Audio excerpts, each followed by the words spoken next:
कभी सोचा है कि एक आंदोलन जो पूरे देश को आजाद कराने के लिए बना था, वो खुद अंदर से कैसे टूटने लगा? देखिए, भारत के स्वतंत्रता संग्राम की कहानी सिर्फ अंग्रेजों से लड़ाई की नहीं है, बल्कि ये उन अंदरूनी दरारों और कड़वे झगड़ों की भी कहानी है जिन्होंने इस आंदोलन को असल में आकार दिया। तो आइए आज कांग्रेस के अंदर की इसी कहानी को समझते हैं। बाल गंगाधर तिलक के ये शब्द सिर्फ एक नारा नहीं थे, ये तो एक तरह से ऐलाने जंग था। इस एक लाइन ने इंडियन नेशनल कांग्रेस के अंदर एक वैचारिक भूकंप ला दिया था। सोचिए, एक तरफ वो लोग थे जो अंग्रेजों से धीरे धीरे सुधार की उम्मीद कर रहे थे, और दूसरी तरफ तिलक जैसे लोग जो पूरी आजादी से कम कुछ भी मानने को तैयार ही नहीं थे। तो इस कहानी को हम कैसे समझेंगे? हम देखेंगे कि कैसे ये संघर्ष शुरू हुआ, फिर कैसे एक संकट आया, और आखिर में कैसे एक बहुत ही मुश्किल समझौता हुआ। ये वो मोड़ थे जिन्होंने न सिर्फ इस आंदोलन को बल्कि पूरे भारत के भविष्य को एक नई दिशा दे दी। तो कहानी शुरू होती है 19वीं सदी के आखिर में। इंडियन नेशनल कांग्रेस बाहर से तो एक दिखती थी, लेकिन अंदर ही अंदर ये एक बटा हुआ घर थी जो कभी भी टूट सकती थी। और इस बंटवारे की जड़ में एक बहुत ही बुनियादी सवाल था, आज़ादी मिलेगी कैसे? नरमपंथियों का मानना था कि जवाब ब्रिटिश सिस्टम के अंदर रहकर धीरे धीरे सुधारों की मांग करके ही मिलेगा। वहीं गरमपंथियों को ये रास्ता बेहद धीमा और अपमानजनक लगता था। उनके लिए मंजिल एक ही थी, और वो थी पूर्ण स्वशासन, यानी स्वराज। और हाँ, ये लड़ाई सिर्फ विचारों की नहीं बल्कि बड़े बड़े नेताओं की भी थी। एक तरफ थे दादा भाई नौरोजी जैसे नरमपंथी, जिन्हें grand old man of India कहा जाता था। वो याचिकाओं और बातचीत की ताकत पर भरोसा करते थे। और दूसरे कोने में खड़ी थी लाल बाल पाल की तिकड़ी, लाला लाजपत राय, बाल गंगाधर तिलक और बिपिन चंद्र पाल, जो बहिष्कार, हड़ताल और जनता को सड़कों पर लाने को तैयार थी। ये कोई आम राजनीतिक बहस नहीं थी, ये तो हिंदुस्तान की आत्मा के लिए एक जंग थी, जिसने पहली बार राजनीति को अमीरों के ड्राइंग रूम से निकालकर आम आदमी तक पहुंचाया। गरमपंथियों के लिए उनकी पूरी लड़ाई एक शब्द में सिमट जाती थी, स्वराज। ये सिर्फ एक पॉलिटिकल गोल नहीं था, ये तो एक गहरी दार्शनिक मांग थी। जैसा तिलक ने कहा, ये एक जन्मसिद्ध अधिकार था जिसपे कोई समझौता हो ही नहीं सकता था। और उनका सबसे बड़ा हथियार, स्वदेशी। ये सिर्फ मेड इन इंडिया सामान खरीदने की बात नहीं थी, ये आर्थिक आजादी का एक जबरदस्त ऐलान था। ब्रिटिश साम्राज्य की सबसे कमजोर नस, यानी उनकी तिजोरी पर चोट करने का एक तरीका। और 1905 में बंगाल के बंटवारे के बाद तो ये एक जन आंदोलन बन गया जो राष्ट्रीय गौरव का प्रतीक था। लेकिन ये जो विचारों की आग सुलग रही थी, वो हमेशा दबी नहीं रह सकती थी। जल्द ही ये छोटी छोटी दरारें एक गहरी खाई में बदलने वाली थीं, और कांग्रेस का पूरा ढांचा टूटकर बिखरने वाला था। यहाँ से हालात बहुत तेजी से बिगड़े। 1905 में बनारस में पहली बार खुली झड़प हुई। 1906 में कलकत्ता में दादा भाई नौरोजी के दखल से बंटवारा तो टल गया और गरमपंथियों के 4 प्रस्ताव भी मान लिए गए। लेकिन ये बस दरारों पर कागज चिपकाने जैसा था। अंदर ही अंदर प्रेशर बढ़ता जा रहा था और कुछ बड़ा होने वाला था। और फिर आया 1907 का सूरत अधिवेशन। यहाँ आकर वो बांध टूट गया। अध्यक्ष कौन बनेगा, इस बात पर शुरू हुआ विवाद एक पूरे दंगे में बदल गया। जरा सोच कर देखिए वो मंजर, हवा में उड़ती कुर्सियां, चीख पुकार, हाथापाई। एक जूता तो मंच पर बैठे 2 बड़े नरमपंथी नेताओं फिरोज शाह मेहता और सुरेंद्र नाथ बनर्जी को जाकर लगा।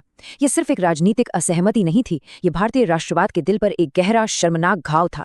कांग्रेस टूट चुकी थी और मौके की तलाश में बैठे अंग्रेजों ने इसका फायदा उठाने में एक पल की भी देरी नहीं की। उस वक्त के वायसराय लॉर्ड मिंटो ने तो इसे छुपाया भी नहीं, उन्होंने इसे साफ साफ एक बड़ी जीत कहा। उनकी रणनीति बहुत सीधी थी, गाजर और छड़ी। नरमपंथियों को सुधारों की गाजर दिखाई गई और गरमपंथियों पर पूरी ताकत से छड़ी बरसाई गई। तिलक पर देशद्रोह का मुकदमा चलाकर उन्हें 6 साल के लिए बर्मा की जेल में भेज दिया गया। आंदोलन का एक तरह से सिर ही कलम कर दिया गया। तो ये गाजर क्या थी? ये थे मॉर्ले मिंटो सुधार। कागज पर तो ये बहुत बड़े कदम लग रहे थे।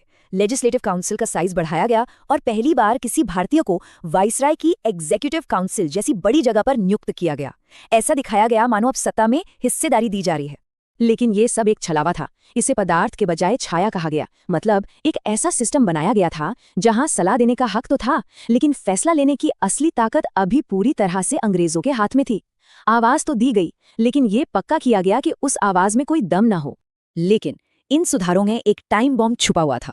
मुसलमानों के लिए अलग चुनाव क्षेत्र, यानी सेपरेट इलेक्टोरेट्स। ये कोई मामूली प्रशासनिक बदलाव नहीं था, ये भारतीयों को धर्म के आधार पर बांटने की एक सोची समझी चाल थी। एक ऐसा बीज जो दशकों बाद बहुत कड़वा फल देने वाला था। साल बीत गए। इस कड़वे बंटवारे और राजनीतिक ठहराव के बाद धीरे धीरे एक एहसास घर करने लगा। एक बटा हुआ घर ज्यादा दिन खड़ा नहीं रह सकता। अब एक होकर लड़ने की जरूरत पहले से कहीं ज्यादा महसूस होने लगी थी। और फिर हवा का रुख बदलने लगा। दोनों गुटों को समझ आ गया था कि उनके बंटवारे ने ही उन्हें कमजोर कर दिया है। 1914 में तिलक जेल से वापस आए, जिससे आंदोलन में नई जान आ गई। उधर मुस्लिम लीग का रवैया भी बदल रहा था। अब एक ऐतिहासिक पुनर्मिलन के लिए स्टेज तैयार हो रहा था।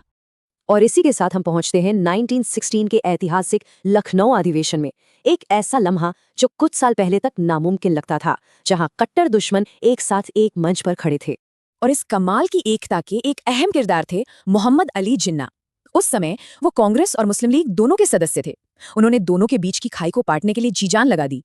इसी वजह से सरोजिनी नायडू ने उन्हें हिंदू मुस्लिम एकता का राजदूत कहा था। नतीजा था लखनऊ पैक्ट। पहली बार कांग्रेस और मुस्लिम लीग ने मिलकर अंग्रेजों के सामने एक मजबूत मोर्चा बनाया। लेकिन इस एकता की एक कीमत चुकाई गई। हिंदू मुस्लिम एकता के बड़े लक्ष्य के लिए कांग्रेस ने एक बहुत बड़ा समझौता किया। उन्होंने मुसलमानों के लिए सेपरेट इलेक्टोरेट्स के सिद्धांत को मान लिया। जी हाँ, वही बांटने वाली नीति जिसे अंग्रेजों ने शुरू किया था। तो यहाँ एक बहुत बड़ा सवाल खड़ा होता है, क्या लखनऊ पैक्ट एकता के लिए एक मास्टर स्ट्रोक था, या ये एक ऐसा घातक समझौता था जिसमें भविष्य के बंटवारे के बीज छिपे थे?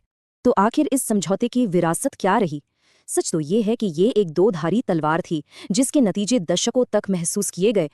देखिए, शॉर्ट टर्म में तो फायदा साफ था। एक जबरदस्त हिंदू मुस्लिम एकता बनी जिसने अंग्रेजों को राष्ट्रवादी मांगों को गंभीरता से लेने पर मजबूर कर दिया।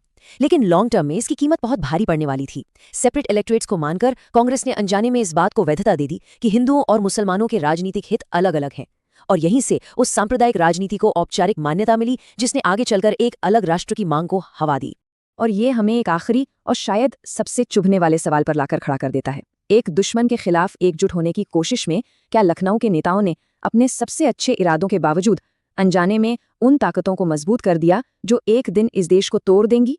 क्या एकता का वो ऐतिहासिक पल अनजाने में ही विभाजन का पहला कदम बन गया?